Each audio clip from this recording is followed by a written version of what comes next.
জান্নাত বোন, আপনি লিখেছেন জাতীয় সঙ্গীত নিয়ে নানাজন নানান মত দিচ্ছে, এটা নিয়ে কিছু বলবেন? দেখুন, জাতীয় সঙ্গীতটা নিয়ে যত কথাই এ পর্যন্ত হয়েছে, এই কথা তো কেউই অস্বীকার করতে পারেন না যে আমাদের বর্তমানে যে জাতীয় সঙ্গীতটি আছে রবীন্দ্রনাথ ঠাকুরের লেখা। এই জাতীয় সঙ্গীত বহু আগে লেখা।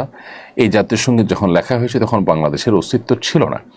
বাংলাদেশের অস্তিত্বকে মাথায় রেখে জাতীয় সঙ্গীত লেখা হয়নি, এটি অবিভক্ত বাংলাকে উদ্দেশ্য করে বা মিন করে লেখা হয়েছে। অতএব এই জাতীয় সঙ্গীত বাংলাদেশের জাতীয় সঙ্গীত আসলে কিভাবে হয়? এর বাইরে এখানে দেশকে যে মা বলে সম্বোধন করা হয়েছে, এটা হিন্দুদের যে পূজনীয় দেবতাকে তারা মা বলে সম্বোধন করে, সেখান থেকে এসেছে। রবীন্দ্রনাথ নিজে তার বিশ্বাসের জায়গা থেকে সেটি লিখেছেন। আর সংখ্যাগরিষ্ঠ মুসলমানদের দেশে আসলে এই ধরনের কোনো গীত, এ ধরনের কোনো গান, সেটা জাতীয় সঙ্গীত হওয়া একেবারেই অনুচিত কাজ। সন্দেহাতীতভাবে আমি মনে করি যে এটা পরিবর্তন হওয়া উচিত।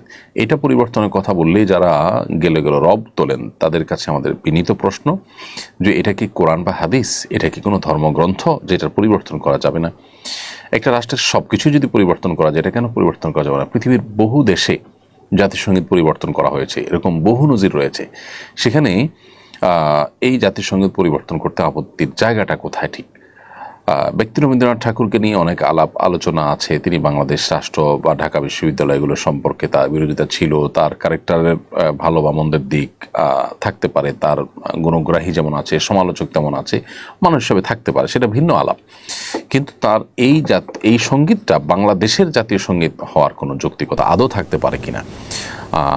বাংলাদেশ রাষ্ট্র গঠন হওয়ার পর এ দেশকে ঘিরে বহু দেশাত্মবোধক গান লেখা হয়েছে, বহু গীত লেখা হয়েছে। সেগুলোর মধ্যে কোনো একটাকে জাতীয় সঙ্গীত হিসাবে নির্ধারণ করা বা নতুন করে লেখা, সেটা কোনো অসম্ভব বা কঠিন কোনো বিষয় নয়। বিধায় এই বিষয়টা আমি মনে করি যে ইতিবাচকভাবে দেখা দরকার।